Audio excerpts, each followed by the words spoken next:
Okay, so we have set up a tabletop miniature bocce game, okay? And all we used was the lid to a cardboard box, okay? Bocce courts are 10 foot by 60 foot, okay? So parents, when you're setting this up, just think about it as your length is 6 times your width, okay? Because we have 10 by 60 as a bocce court. So what we did, we have 4 inches by 24 inches. So each one of our sections is 4 inches. So we've got the first section, which would be the 10-foot area where the players would throw their bocce ball from, okay? Then halfway, 30 foot, in this case, 12 inches, which would be our center court. Then I marked 40 foot just so you can see where it is. 50 foot, okay, because remember the Polina has to land between the 30 and the 50. And then the end of your court, which is our 60 foot line, okay? So then we just use the edge of the box and some macaroni and cheese boxes for our rails. Get creative.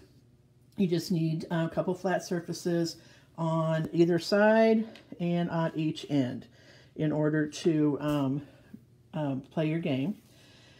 Then for our bocce balls, we got just a very small button as our Polina, and you can use either larger, little heavier buttons for your balls, or you can use a glass bead that is flat on one side. Now all of these things you can get at the dollar store, you can get at Walmart, you might even have them at home already. All of these things are easily obtained. So basically what you're going to do then is play your game of bocce. So Mike's going to show throwing the Polina. Okay, notice he just kind of put his finger on the top of it and let it slide, landing between the 30 and the 50 foot line. And then, just like in a regular game, you throw your first ball. Again, just putting your finger on top of it and letting it slide. These work pretty well with the cardboard and enough friction that really allows you to get actually a decent game. Okay, so now we are going to play an actual game, and Coach Mike is going to flip a coin. Heads. And it is what? Tails. Okay, so that means Mike goes first, and he not only gets to throw the Polina first, but gets to choose which color he will be. Okay, he said he's going to be red. Okay, so he's going to slide the Polina. It is a good shot because remember the Polina has to land between the 30 and the 50 foot. Okay, now he's going to throw his first ball. All right, and then Shaquana comes in, and notice she's staying in the colored area. Well, tried to anyway.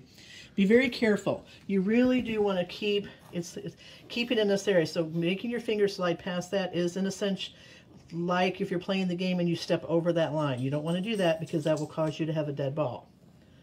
All right? So be very careful of that. It's going to be kind of hard. Okay, so if we look, we can see that you might have to measure, but I'm pretty sure that the red is closer than the yellow. So that means that yellow will go again. Try to stay in the... Okay, so you're going to move your body so you can really get a... Don't push down so They hard. stick to my fingers. No, you're pushing down. Okay, you are pushing down a little bit, but make sure your fingers... There you go, wipe it off. Shaquana's had a little problem with the bead sticking to her finger. Nice and easy. Don't hold on to it. You don't want to push hard, and you want it to just slide. Okay? It's okay. This is going to happen to everybody, getting used to how hard to push those. Okay, so right now, she's thrown all 4 of hers because it took the fourth one to get closer to the Polina than the red. So now Coach Mike is going to do his. And notice he's kind of using the rail a little bit there. Okay, so we come in to score. And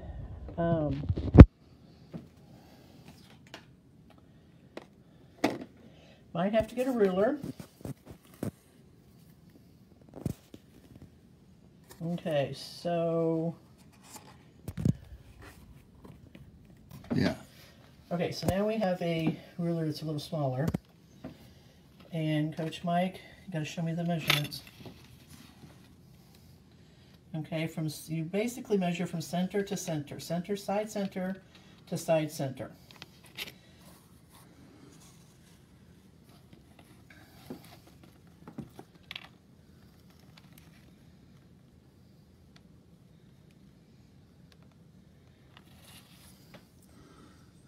I would say it's tie. Yeah, I would too. So, in event of a tie at the end of a frame, you replay the frame. It's a dead frame, nobody scores, and you replay it. So, we'll show another frame. And same person, same color, everything will go first.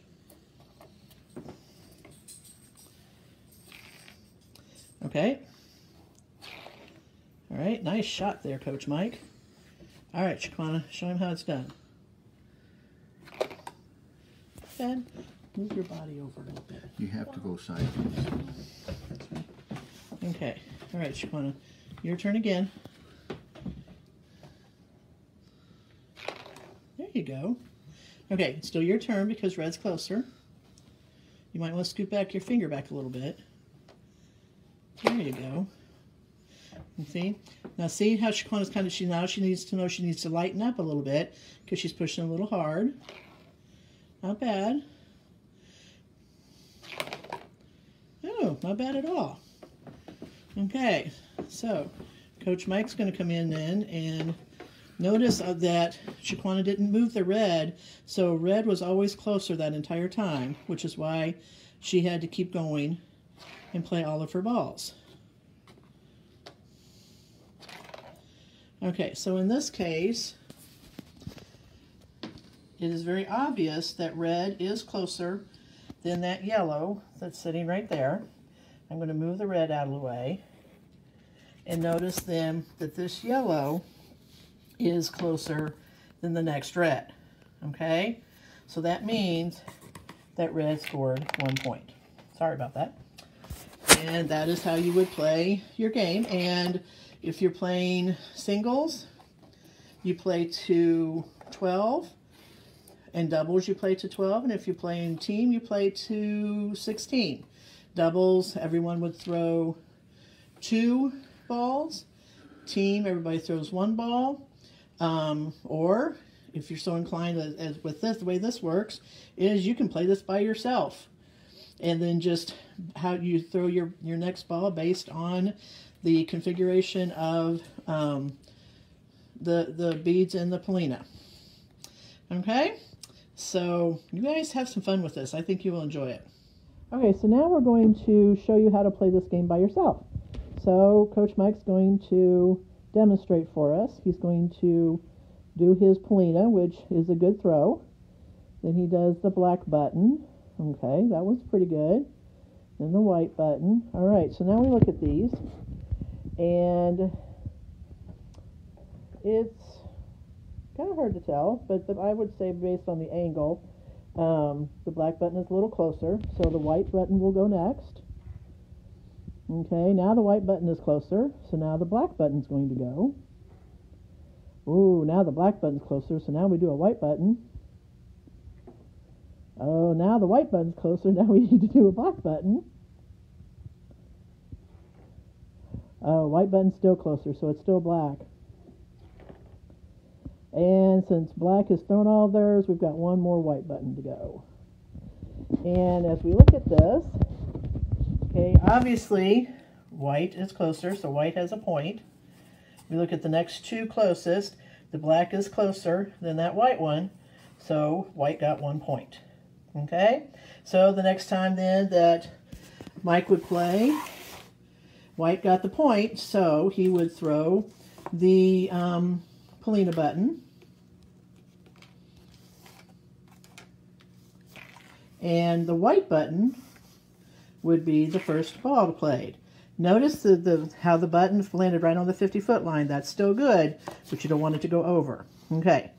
Now this case, black is closer, so white will go. All right, black is still closer.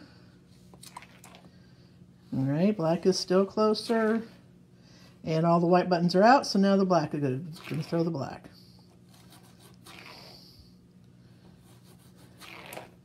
Okay, so we've got, this one is obviously closer, so black has the point, okay? But let's look at this, okay? Which one's closer, that white one or that black one? Okay, so if we take our ruler, Mike, help me please. We measure it. I think that black might be, if we gotta be careful not to move your balls. I think you moved it too much. That black was a little further up.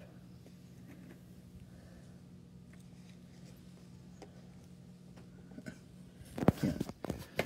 Anyway, I kind of got moved with all that. But I think the black was actually a little closer, but that was so hard to tell that you would have to get a ruler and measurement. And if that had been the case, then black would have gotten 2 points instead of just the 1 point. Okay? And then you would play again, and black would go first. All right? So you kind of get the idea of how you could actually play this on your own and get some practice in learning your bocce rules.